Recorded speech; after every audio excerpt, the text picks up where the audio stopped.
How's it going, everybody? And welcome back. Welcome back to another ASMR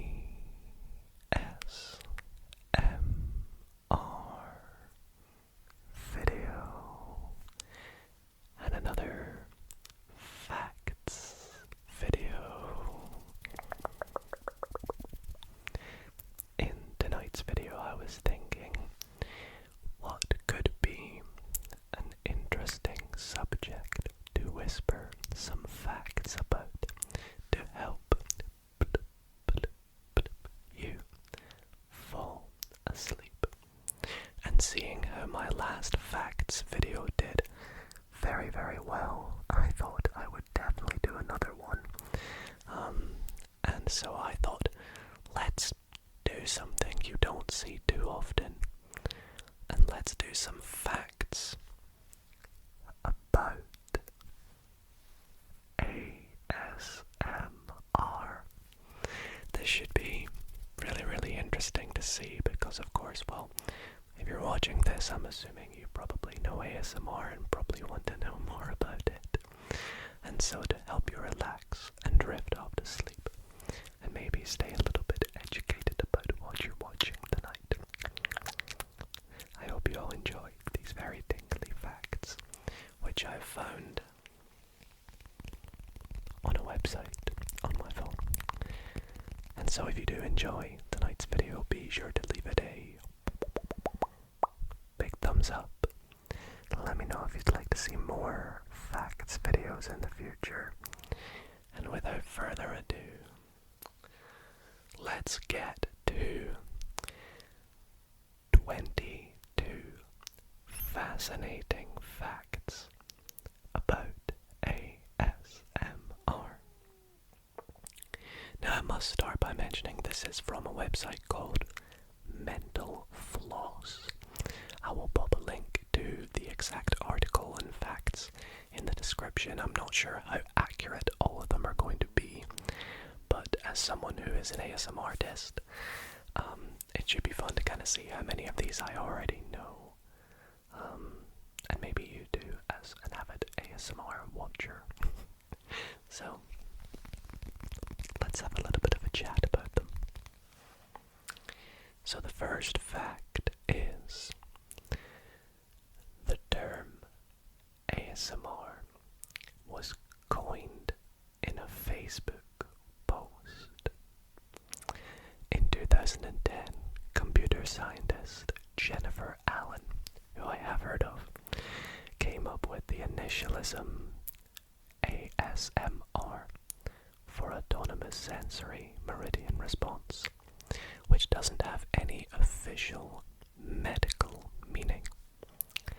Most of the words Allen came up with make sense for the tingle sensation people get when they hear satisfying sounds, but she used the term meridian to imply something else without actually saying it.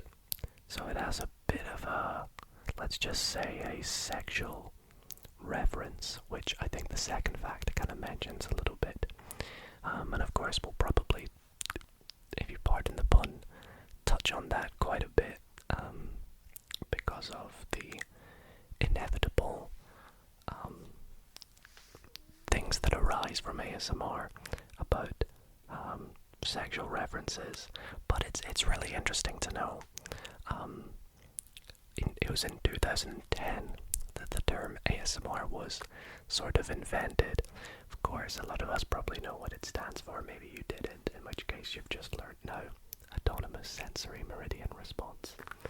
And it was coined by Jennifer Allen, who I've heard of before because I've done like quizzes on ASMR in the past on the channel, and she always comes up as the person who first invented it, but I don't know how you make it like that. It's kind of an interesting one.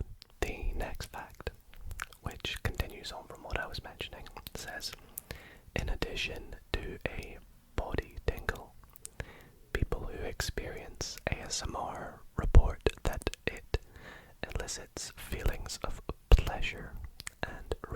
relaxation. And I don't want to talk about this one too much because for me personally, I don't understand any of that. I always think ASMR should be an enjoyable, relaxing experience. Nothing sexual should come of it. Unfortunately, in some instances it does. And it says the tingle primarily occurs in the head, but can venture into the lower body too. People have called them the feeling of brain tingles, though some take issues with other things. It does imply that there is a sexual component to ASMR, but 84% of respondents to a 2015 study reported that there was not. So 84% of us did a study experienced no sexual sort of component to ASMR. I am in that 84%, I'm proud to say. Fact number 3. A controversial way to describe ASMR is to compare it to musical frisson, the chills you get while listening to music. This has been a helpful comparison for researchers to use as a jumping off point over the years, but the ASMR community doesn't love it.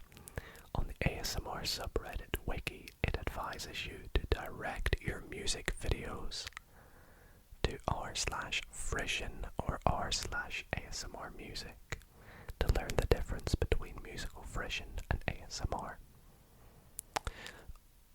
Relaxing music is always I've always felt goes hand in hand with ASMR. You can almost find relaxing music a form of ASMR. Personally, I feel you might think differently, but I mean, for example, when I live stream, I always put relaxing music in the background because I know it can help a lot of people and set the ambiance and vibes. So that's interesting. Fact number 4, which should come as no surprise, says certain things trigger ASMR artists.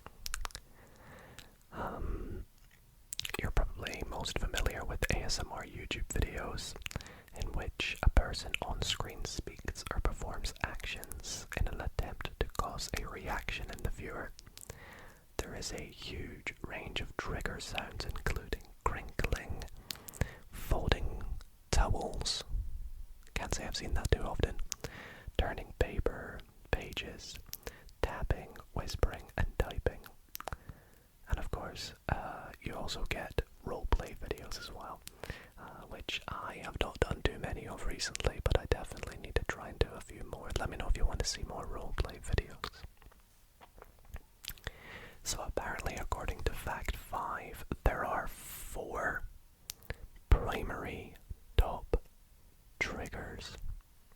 Now, if I had to guess them before looking, I would say whispering, crinkling, tapping, and mouth sounds are probably the 4 main ones, but let's take a look.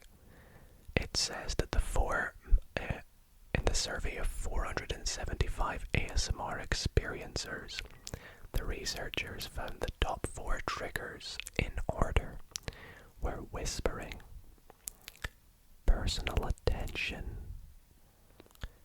crisp sounds such as metallic foil, tapping fingernails, and slow movements.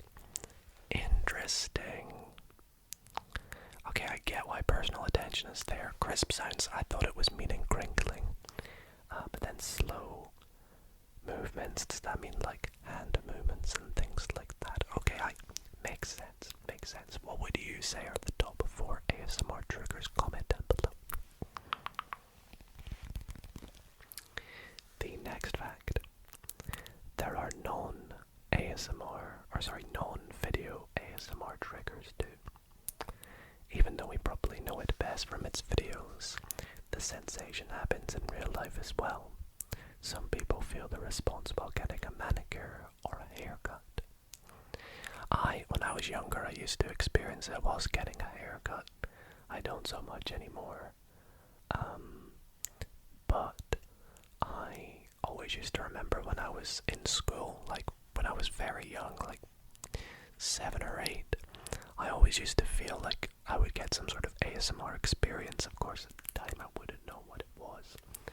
But when we would do like silent working, and then the teacher would sort of come around the room and sort of check how everybody's getting on, and then they would come behind my back and sort of look over and check up on my work. For some reason, I would always get the tingles whilst that happened. ASMR has only recently become a well-known phenomenon. Now, I don't know how old this article is, but it says that according to Dr. Craig Richard, ASMR,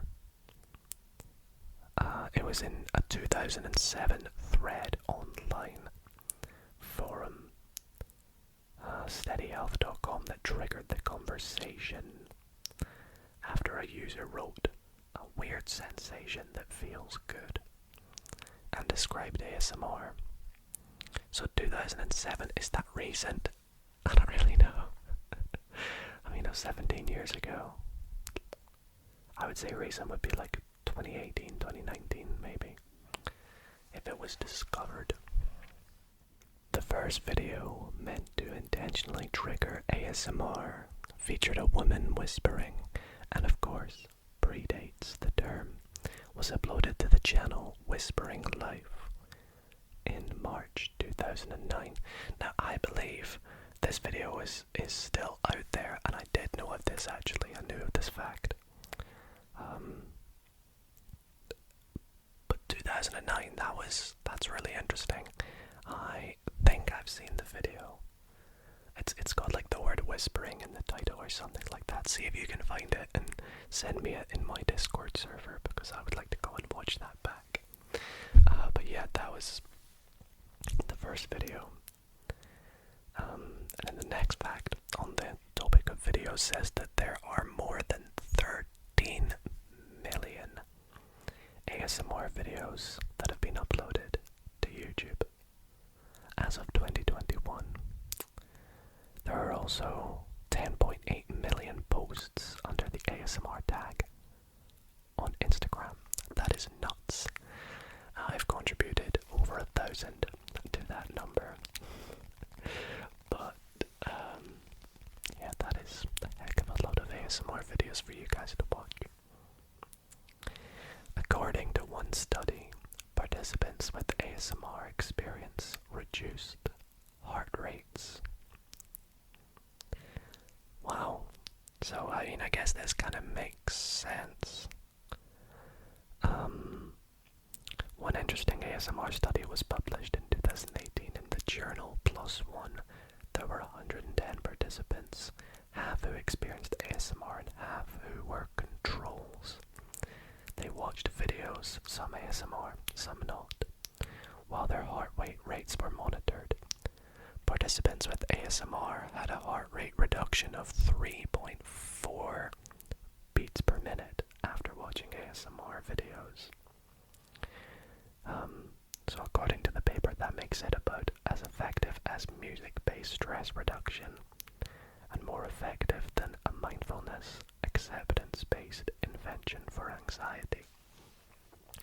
I remember I did a video a while back where it was like, this video ends if my heart rate goes over 100 beats per minute, because the point of ASMR, I would assume, is to relax you and help you sleep, and therefore your heart rate should be significantly lower whilst doing so.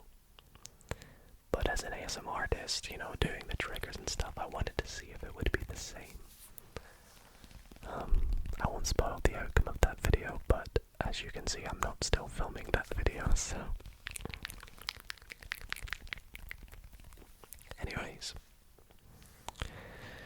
people with ASMR have reported they can become desensitized to triggers over time, or as we like to call it, trigger immune or tingle immunity. In a survey conducted by Richard, who we mentioned earlier, with With 19,000 respondents, 40% claim they have become desensitized to a trigger. Has this happened to me?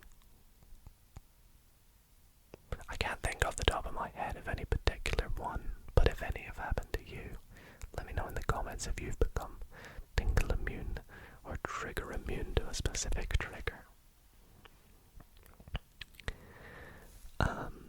People who experience ASMR are more susceptible to misophonia, where sounds trigger negative sounds. That's kind of like the opposite of ASMR. And I think maybe if you experience ASMR, you could be more susceptible to misophonia because you're more listening into these sounds that we hear in daily life, such as, one of the big ones is if someone is eating loudly next to you, you might listen in unintentionally and experience misophonia. But it says scientists are looking into the connection between, it literally says here, misophonia often manifests as a hatred for sounds made by human mouths. Scientists are looking into the connection between the two. One study suggested that ASMR and misophonia represent two ends of the same spectrum of sound sensitivity. Yeah, I would completely agree with that fact. He says, making mouth sounds. You can attend live ASMR experiences. What? I didn't know about this. One of them was called Whisper Lodge, located in New York City, San Francisco, and Los Angeles.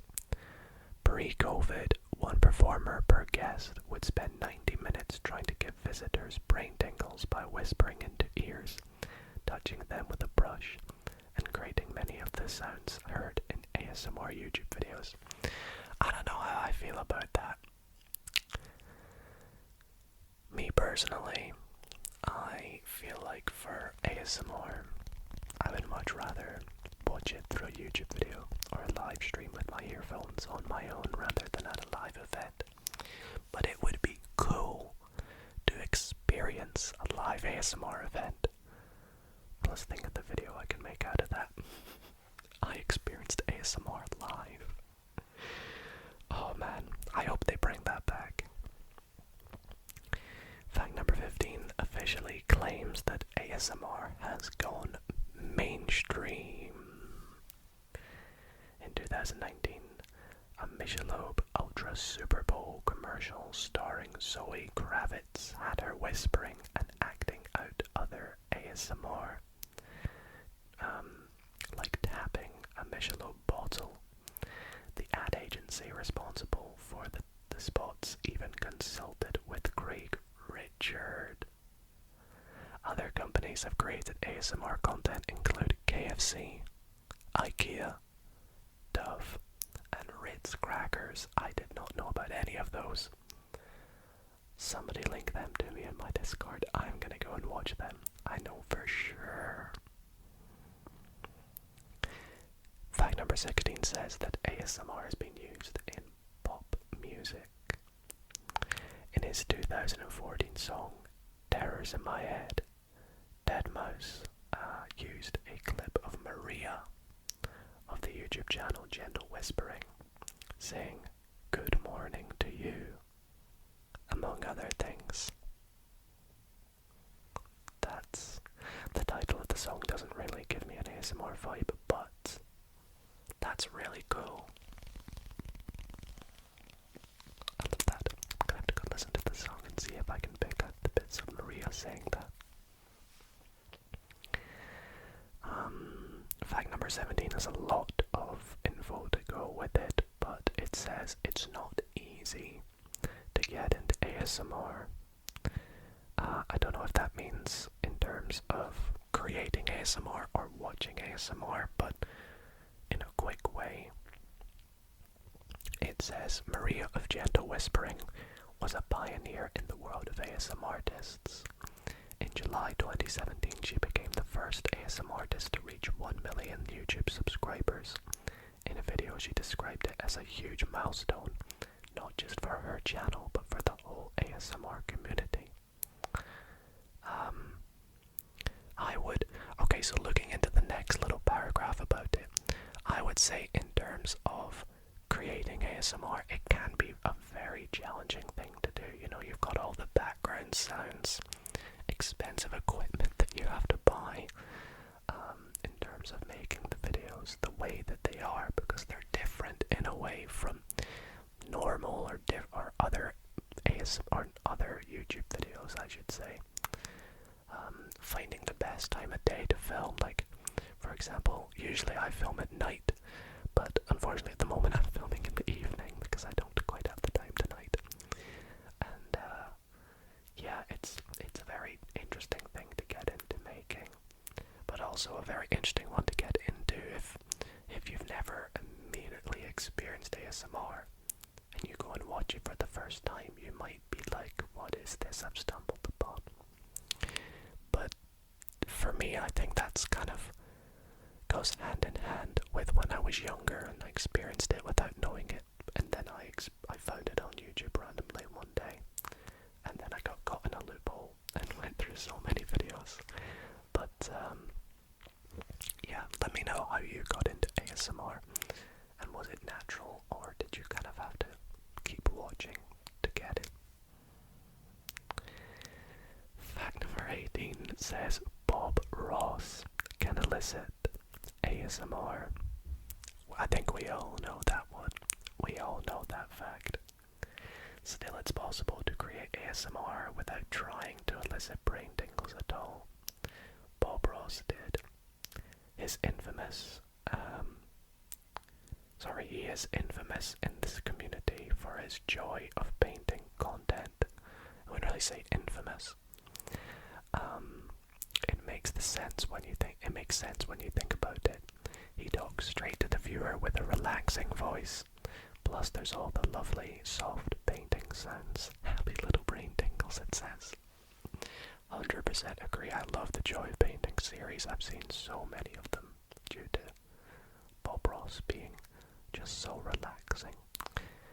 Other ones I can think of is that chef. What's that chef called again? Ainsley Harriott.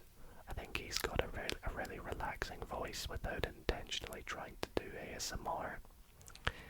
And then there is a chess YouTuber that I like to watch called Eric Rosen, who I think has a very relaxing voice when he does his videos.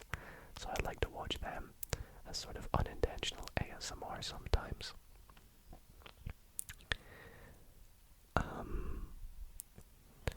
There is an ASMR-inspired scene in the 2017 film called Battle of the Sexes. Now, I've actually not heard of that film before, but apparently it's the scene where Billie Jean King meets her love and interest, hairstylist Marilyn Barnett.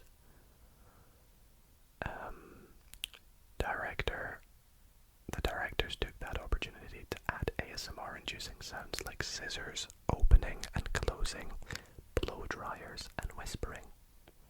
Kind of like is that like a barbershop sort of roleplay in a movie? Fact number 20, we're almost at the end here, unfortunately, although it's been so much fun reading all these facts. A major challenge for researchers who want to study the brains of people who experience ASMR is that MRI machines are loud, which hinders the ASMR experience. I think this one is kind of a given. If you want to experience what the brain experiences, if you want to see what the brain experiences while someone witnesses or encounters ASMR feelings, it's hard to do with an MRI machine with all those loud sounds. I don't know if you guys have had or have heard of an MRI machine before, but I have personally, and they are loud and not a fun experience. So yeah, I can totally understand that one. It would be interesting to see though, very interesting. One study looked at the correlations between ASMR and the big 5 personality traits. One of the researchers from the Social Neuroscience Study Associate, Professor Stephen Smith, also worked on a study in which 290 people with ASMR and 290 controls were given personality tests. The team looked for the correlations between ASMR and the big 5 personality traits: openness to experience, neuroticism, conscientiousness, extroversion, and agreeableness.